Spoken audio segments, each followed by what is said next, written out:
अवघ्या 12 दिवसात राज्यात एकूण 4 वाघांचा मृत्युमुखी पडल्याची बाब समोर आलेली आहे।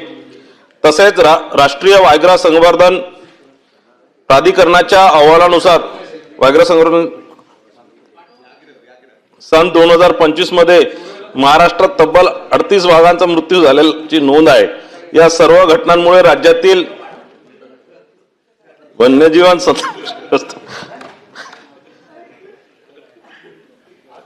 औचित्य जागेवर आहे का चित्त हे आपलं? चुकीच्या जागेवर बसून इथे फालतू टाइमपास करत आहे। चित्त संरक्षण द्या जागेवर मला। ठेवून औचित्य मांडा। अधिवास संवर्धन ग्रस्त व्यवस्था व अधिक आधुनिक तंत्रज्ञानाच्या वापराचे गंभीर प्रश्नचिन्ह निर्माण झालेला आहे।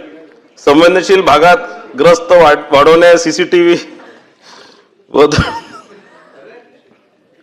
निगराणी, विद्युत तारांचे संरक्षित कोटिंग, स्थानिक कर्मचाऱ्यांची क्षमता वाढवणे, शिस्तीचं पालन करा। हे शांतता चुकीच्या ठेवा। मंत्री जागेवर जाऊन बसले आहेत, याच्यावर कारवाई करा। जनजागृती मोहीम राबविणं, विशेष संवर्धन निधी उपलब्ध करून देण्याबाबत या विषयावरील औचित्याच्या मुद्द्याच्या माध्यमातून मी आपल्या मार्फत शासनाचे लक्ष वेधतो व यावर कारवाई करण्याची अपेक्षा व्यक्त करतो। सभापती महोदय, एकदा परत वाचतो प्लीज। नाही पटलावर आले